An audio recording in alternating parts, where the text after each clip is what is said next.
Keluarga beriman dan sahabat Kristus yang terkasih, kita memasuki minggu biasa yang ketiga.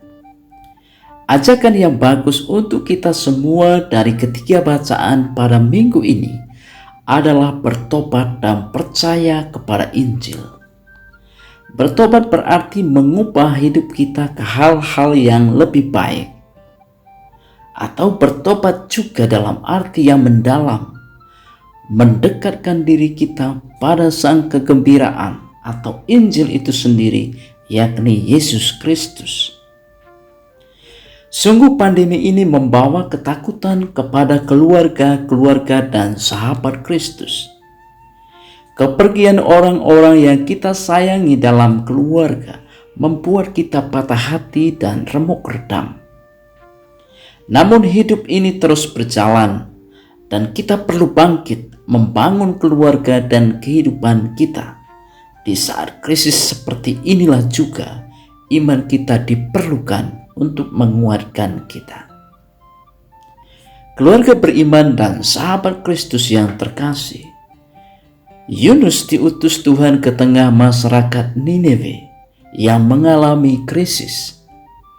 Niniwe adalah kota besar, gemerlap, penuh kemewahan dan persaingan. Krisis iman dan krisis moral dialami oleh orang-orang di kota ini. Maka Yunus pun menjadi ragu. Dengan berbagai cara ia menolak menjadi utusan Tuhan karena secara logika ia pasti gagal. Namun Tuhan memakainya dan rencana Tuhan itu di luar perkiraan Yunus. Yunus justru memperoleh sukacita dan kegembiraan karena orang Niniwe ternyata percaya dan bertobat. Yesus sendiri dalam bacaan Injil juga memberitakan hal yang sama di kota Galilea. Waktunya telah genap, kerajaan Allah sudah dekat. Bertobatlah dan percayalah kepada Injil. Galilea adalah kota politis dengan corak budaya Yunani dan Romawi, menjadi tempat pergolakan karena pusat koloni Romawi. Warna kultur Romawi yang berat itu menanamkan benih kebencian dan melahirkan konflik yang berat. Maka ajakan bertobat juga tidaklah mudah. Tentu saja pengalaman-pengalaman yang sama, krisis-krisis yang sama juga terjadi di tengah keluarga dan di tengah masyarakat kita sekarang. Pandemi membawa krisis moneter, krisis kesehatan, krisis pangan, dan krisis lainnya. Barangkali di tengah keluarga kita merasakan krisis cinta kasih, frustasi, kehilangan pekerjaan, pergulatan batin, dan berbagai krisis hidup lainnya. Bahkan sampai pada tataran yang luas yang kita alami, krisis lingkungan hidup yang nampak dalam bencana hidrometeorologi seperti banjir, longsor, naiknya permukaan laut, dan segala macam.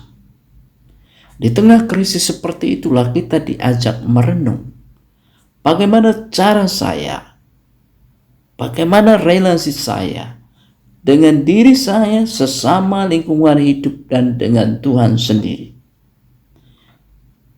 Krisis besar bisa saja terjadi karena kita mengabaikan hal yang sederhana dan sepele. Sahabat Kristus dan keluarga-keluarga beriman, kita diajak untuk mendekatkan diri kepada Sang Injil. Sabda Tuhan hendak menjadi pedoman dan kekuatan hidup kita untuk mengubah hidup dalam menghadapi krisis dan perubahan-perubahan yang terjadi. Kita perlu mengubah dan memperkuat bagian dalam hidup kita, yaitu hati dan pikiran kita, seperti menata interior rumah kita dengan rapi, indah, dan menarik, sehingga nyaman dan sehat. Sambil mewartakan pertobatan, Yesus juga memanggil murid-muridnya. Demikian juga ia memanggil keluarga beriman dan sahabat Kristus untuk menjadi utusannya, mewartakan kabar sukacita Injil di tengah dunia seperti ini. Keluarga yang setia tidak mudah frustasi keluarga yang selalu bersama-sama dan mengandalkan Tuhan melewati krisis dan melewati pergumulan hidup, menjadi saksi nyata percaya pada Injil. Tuhan mengajak kita bertobat dan percaya kepada Injil. Tuhan memberkati kita semua. Amin.